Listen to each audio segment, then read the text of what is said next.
I never thought I'd be the kind of woman who hides behind half-truths and late-night phone calls.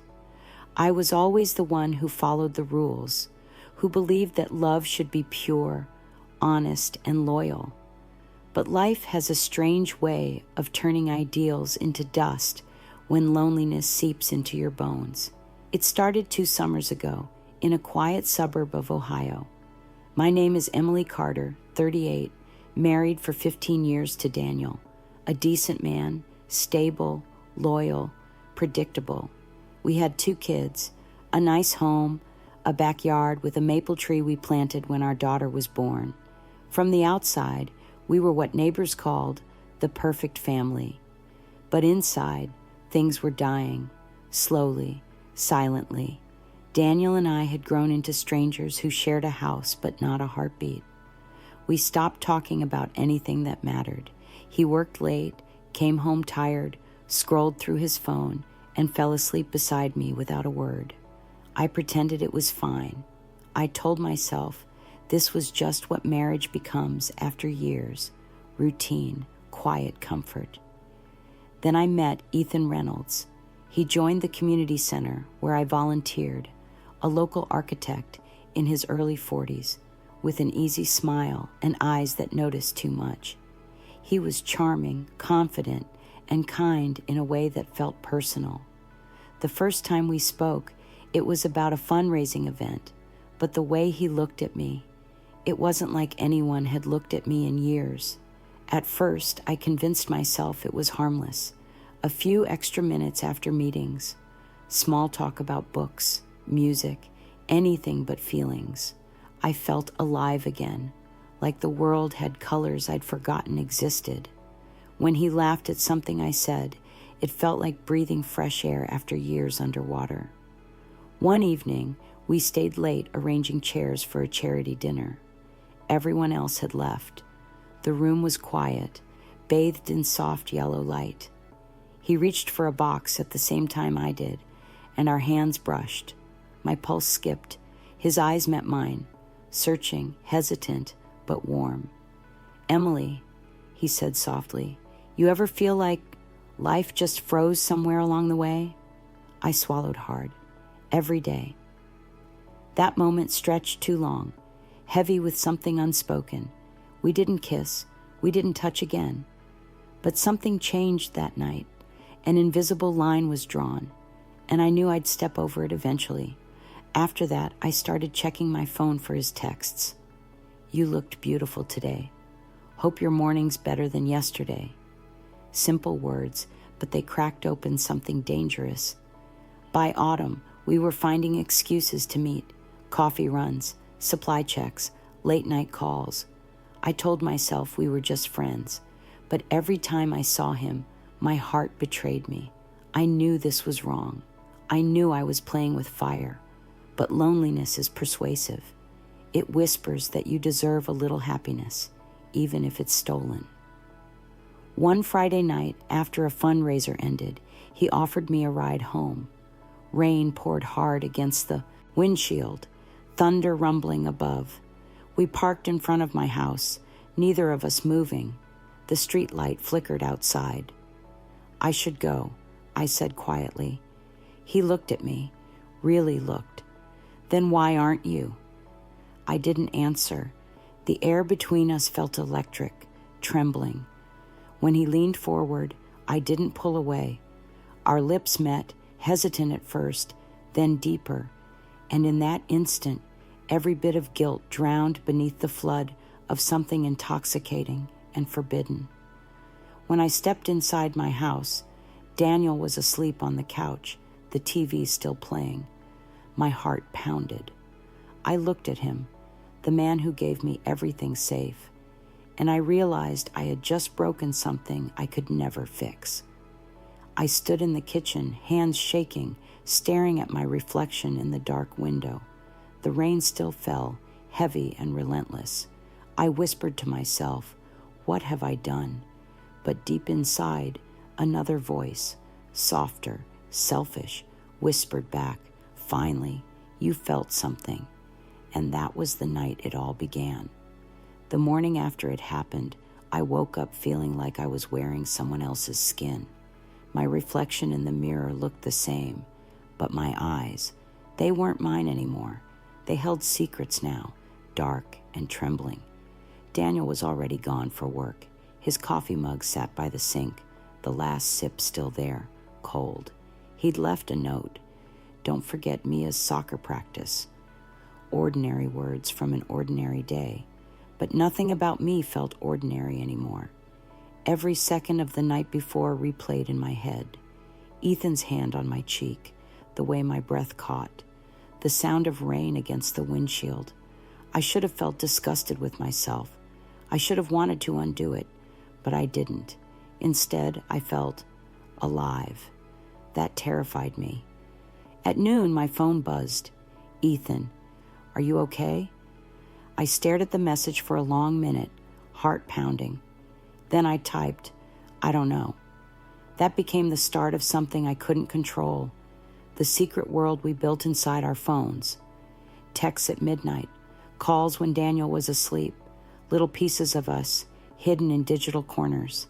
At first it was innocent again, or at least that's what I told myself. How was your day? Missed your smile. You make everything brighter. But every word pulled me deeper. I began to live in two timelines. One where I was Daniel's wife and Mia and Josh's mother, and one where I was his. Ethan started showing up at the grocery store when he knew I'd be there. Once he slipped a folded note into my hand by the produce aisle. You're all I think about.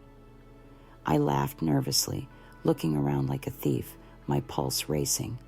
When I got home, I hid the note behind a cookbook. It was stupid, reckless, but also thrilling. Weeks passed. The air between us thickened with unspoken things. Every touch lingered too long. Every word meant too much. We met in quiet coffee shops, walked along the river, pretending to talk about work, but our eyes said everything else. And then one evening, he said the words I'd feared the most. Emily, I think I'm in love with you. I froze. My heart wanted to answer. My mind screamed not to. Don't say that, I whispered.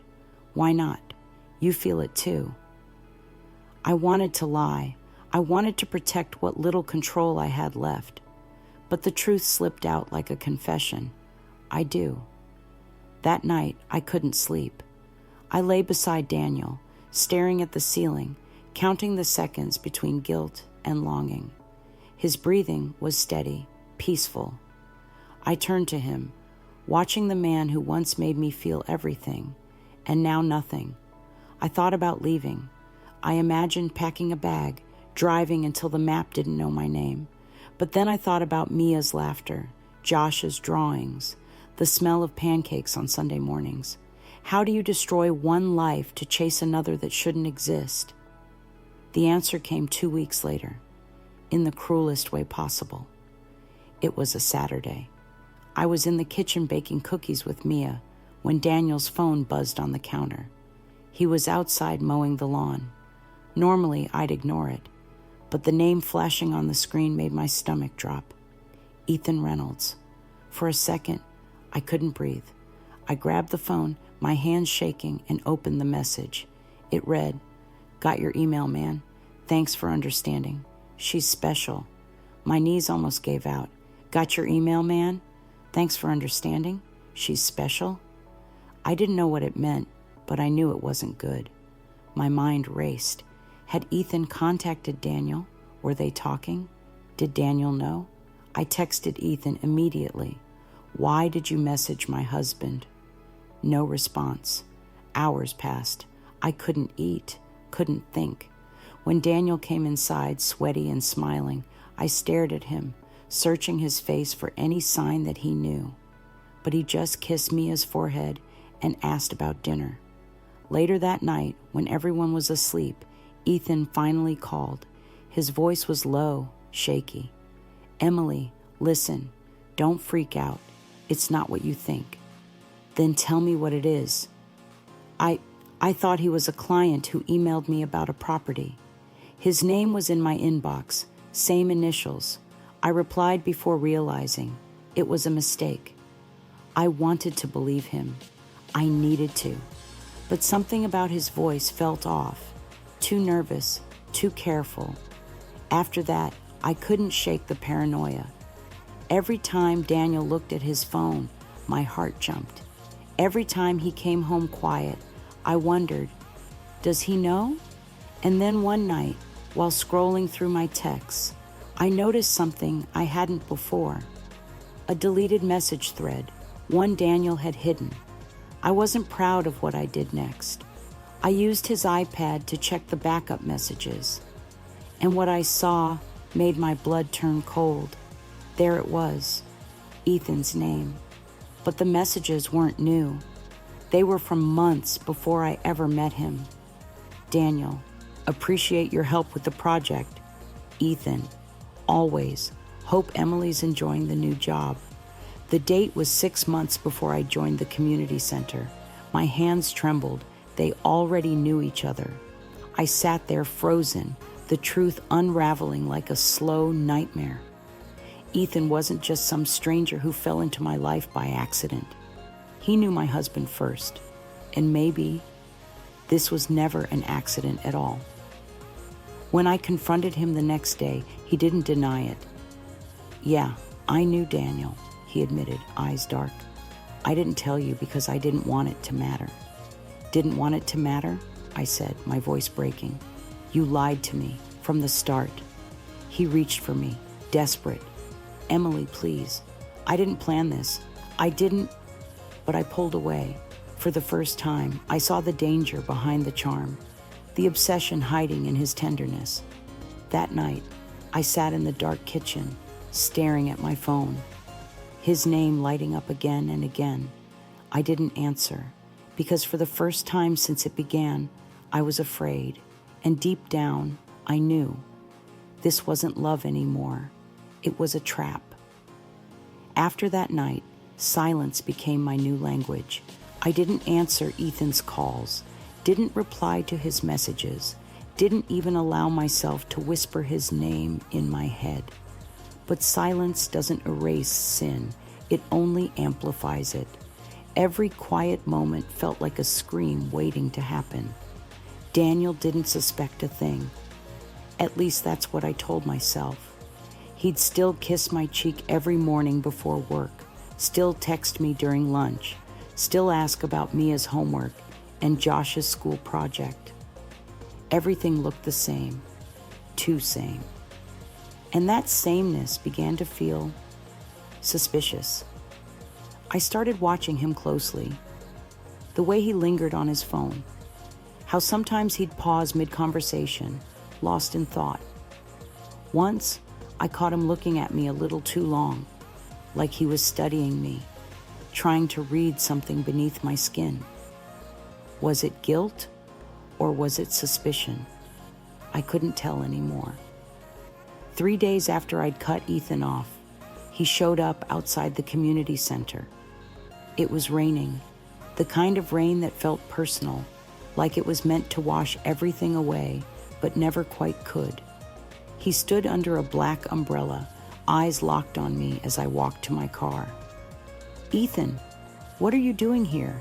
I hissed, looking around. You can't. I just need to talk to you. No, you shouldn't be here. He stepped closer, his voice trembling. You think I used you? That this was all some game? It wasn't, Emily. I love you. The way he said it, broken, desperate, made my chest ache. But then I remembered those messages, those dates, that lie. You knew my husband, I said quietly. You knew who I was before we even met. He swallowed hard, eyes darting away. It wasn't like that. I knew of him, not you. We worked on a charity event together once. That's all. Then why hide it? Because I knew you'd run, he said, and I didn't want to lose the chance to know you. I wanted to believe him, I really did, but something about his timing felt too convenient, too polished. Go home, Ethan, I said, voice shaking. Please, just go. He didn't move for a long moment. Then he nodded, eyes glistening with rain and regret. You'll come back to me, he whispered. You always do." I watched him walk away, and I hated how much a part of me wanted to follow. That night, Daniel came home later than usual. His shirt was slightly wrinkled, and his voice had that distant calm men use when they're hiding something. "Traffic," he said, shrugging off his jacket. I smiled, pretending not to notice that his shirt smelled faintly of perfume, not mine. It hit me like a cruel twist of irony. While I was drowning in guilt over my secret affair, maybe Daniel had started one of his own, but I couldn't confront him. How could I? My hands were already bloody. So I smiled. I cooked dinner. I asked about his day. I became the perfect wife again, the one who laughed at his jokes, the one who brushed his hair from his eyes, the one who played the part beautifully. It's strange how guilt can make you act more loving than you ever were. For weeks, I lived that way, in perfect lies, pretending to forget Ethan while pretending to love Daniel. The irony wasn't lost on me. I'd built 2 lives, and now both were crumbling. But the collapse began with something small, a text I wasn't supposed to see. One evening, Daniel was in the shower when his phone buzzed on the dresser. Normally, I'd look away, but something, maybe instinct, maybe karma, made me pick it up. The message read, "Same hotel as before, tomorrow 8 p.m., can't wait." No name, just a number. I froze. My heart raced, my hands shaking so hard I almost dropped the phone. I scrolled up, but the chat was clean. He'd deleted everything else. Only that one message remained. I set the phone back exactly as I found it and walked downstairs, smiling for the kids like nothing had happened. But inside, something snapped. The liar was being lied to. The cheater was being cheated on. It was poetic, and it was hell. That night, I barely slept. I stared at the ceiling, replaying everything. The times he'd come home late, the extra care in his grooming, the sudden business trips. It all made sense now. By morning, my guilt had curdled into something darker, a cold, steady fury. If Daniel was having an affair too, I wanted to see it. I needed to. So the next evening, after he left for a meeting, I followed him. My hands were cold on the steering wheel, my breath shallow. I kept a few cars behind, driving through the rain-soaked streets. He turned onto Oak Ridge Avenue, the side of town where hotels blended into office blocks. Then he parked outside the Haven Suites. I pulled over across the street, heart pounding so hard I could barely hear the rain. He got out, adjusted his jacket, checked his phone, and walked inside. For a few seconds, I sat frozen. Then I grabbed my umbrella and followed. The woman at the front desk smiled politely. "Can I help you, ma'am?" I shook my head, pretending to look for someone. My eyes scanned the lobby, and there he was, waiting by the elevator. A moment later, the elevator doors opened, and a woman stepped out. She was younger than me, maybe late 20s, pretty, polished, the kind of woman who still believed she could have everything. She smiled at Daniel, the kind of smile that only lovers understand. He smiled back. They hugged, and she whispered something in his ear that made him laugh. A sound I hadn't heard from him in months. I felt something inside me shatter, but I didn't cry. Not yet. I just stood there, staring at the two of them, my heart pounding like a drum of betrayal. Then, like a ghost, I slipped out before anyone noticed me. I drove aimlessly for an hour, rain blurring the streets, my hands trembling on the wheel. When I finally stopped, I realized I'd parked outside Ethan's apartment building. I didn't even remember driving there. He opened the door before I could knock twice. "Emily?" The moment he saw my face, he knew. Without a word, he pulled me inside, his arms wrapping around me. I wanted to push him away. I really did, but instead, I collapsed against his chest. sobbing for everything I'd lost and everything I still shouldn't want. I hate him, I whispered. No, Ethan said softly. You hate what he did, but you still love him. I looked up at him, tears blurring my vision. And what about you? He hesitated. I don't know what I am to you anymore, but I know I'd never do what he did. His words felt like comfort, but deep down I knew I was stepping right back into the fire. That night, I stayed. And by morning, I wasn't sure if I hated myself more for going back or for enjoying it. Morning light always exposes what the night tries to hide. When I woke up in Ethan's bed, the weight of everything I'd done crashed over me like a tidal wave. My phone buzzed on the nightstand. 6 missed calls from Daniel. 3 messages from Mia asking, Mom, where are you? I sat up, dizzy with shame. Ethan brought me coffee, gentle like nothing had happened, but everything had. He sat on the edge of the bed, eyes soft, voice steady. You don't have to explain anything. You were hurt. You needed someone. His kindness cut deeper than judgment ever could. I can't keep doing this, I whispered. We're ruining lives, Ethan. He took my hand, his thumb brushing over my ring. They were already breaking, Emily. We're just the truth beneath the cracks. I wanted to believe him. I wanted the world to be that simple. But love built on lies always collapses. And deep down, I knew it was just a matter of time before everything shattered. When I finally got home, Daniel was waiting at the kitchen table. The air between us was sharp, heavy with silence. Where were you? He asked, not looking up from his coffee. My heart slammed against my ribs. With a friend. He nodded slowly, then slid his phone across the table. A single image filled the screen. Me, walking into Ethan's apartment building the night before. My knees almost gave out. I followed you, Daniel said quietly, after I saw you at Haven Suites. My throat closed. You were there? He nodded. I saw you. You weren't the only one watching, Emily. For a moment, neither of us spoke. The house felt haunted by everything unsaid.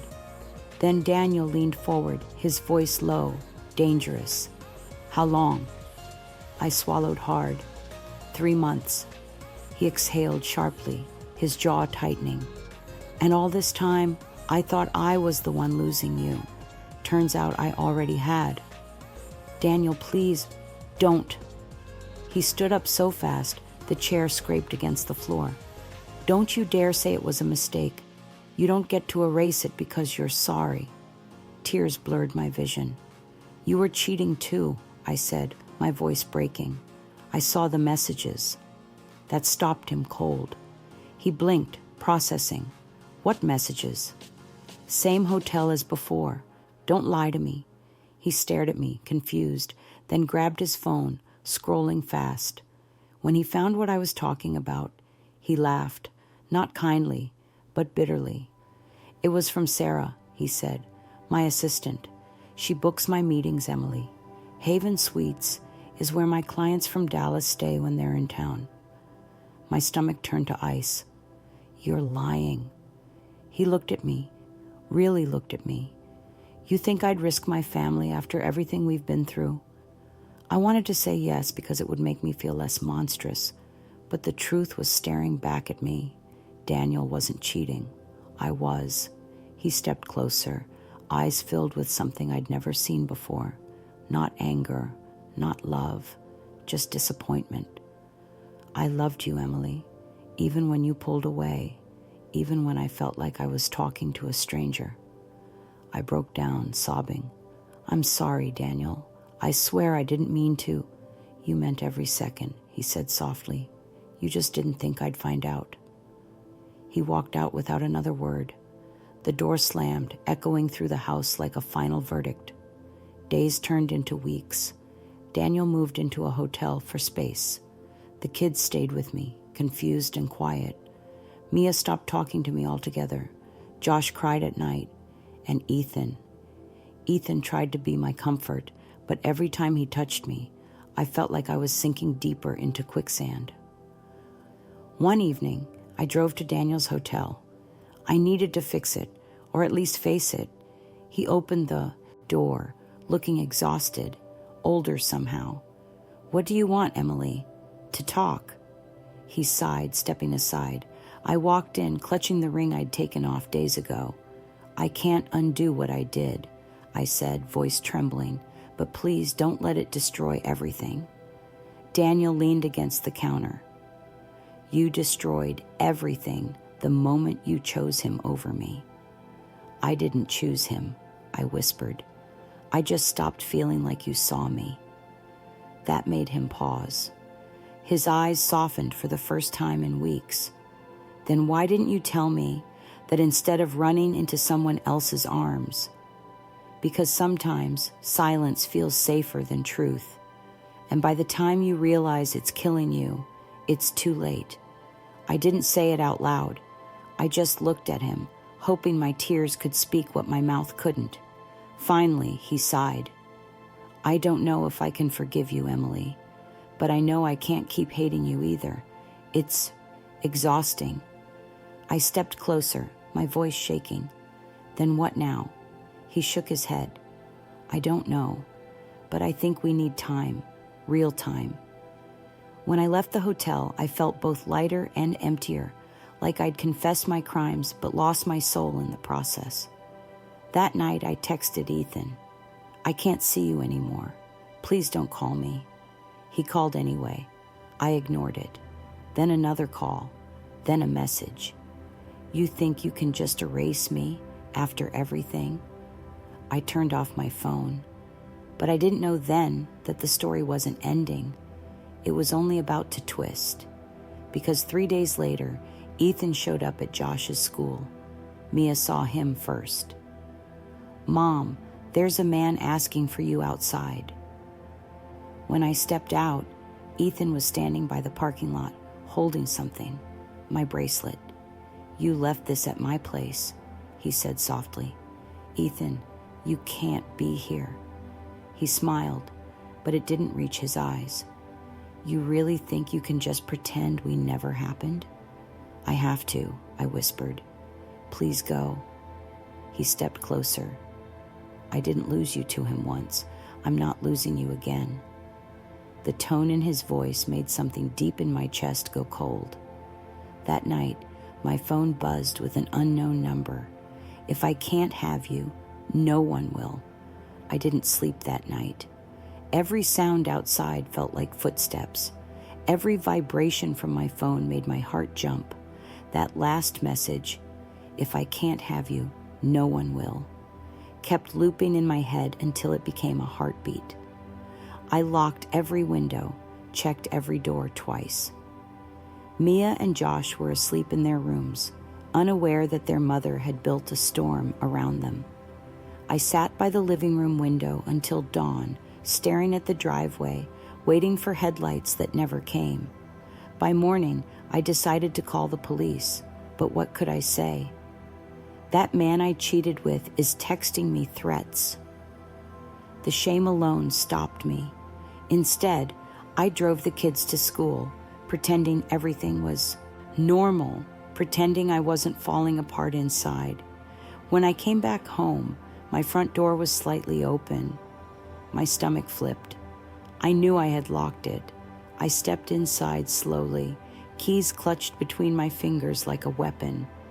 Everything looked untouched until I saw the photo frame on the hallway table, the one of Daniel, Mia, and Josh at the beach. The glass was cracked down the middle, and next to it, a note. "We were happy once. You ruined it." My body went cold. I grabbed my phone with shaking hands and called Daniel. No answer. I tried again, straight to voicemail. That's when I knew this wasn't over. That evening, Daniel finally called back.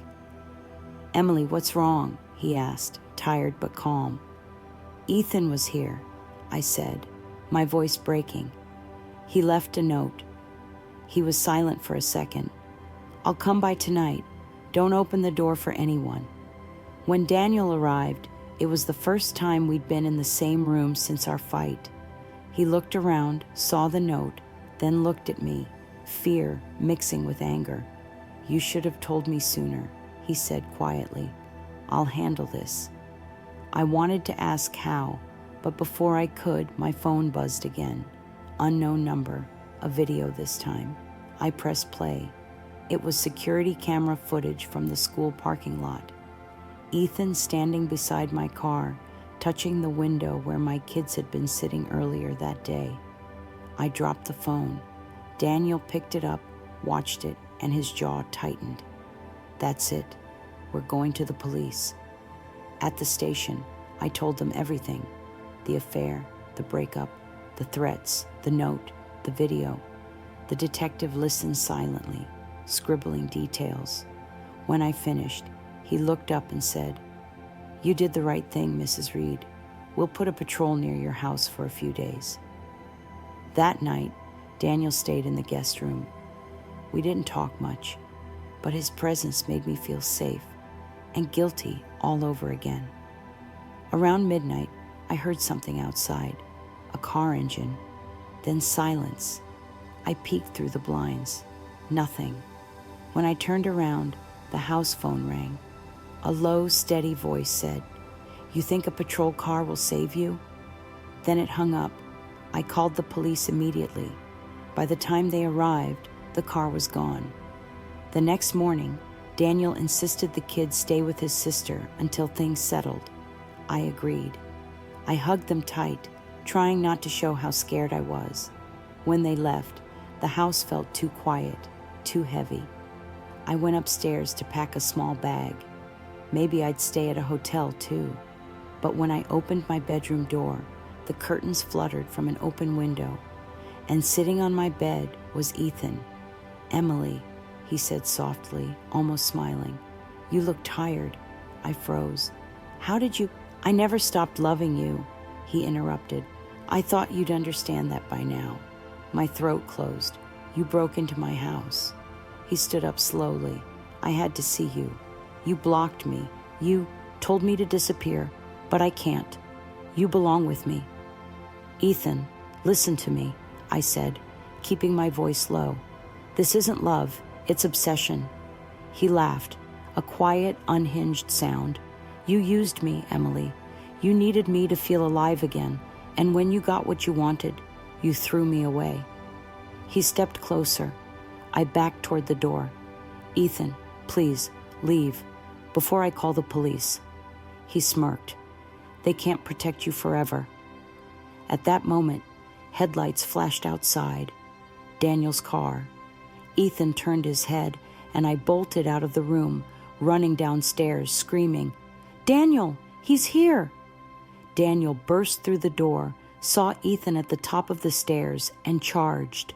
There was shouting, chaos, and then a gunshot. I don't remember screaming, but I did. When it was over, Ethan was lying at the bottom of the stairs, clutching his shoulder, blood seeping through his shirt. The police arrived minutes later. One of the neighbors had already called after hearing the shot. Ethan survived. He was arrested and charged with breaking and entering, harassment, and illegal possession of a firearm. When they took him away, he looked at me and whispered, "You'll miss me."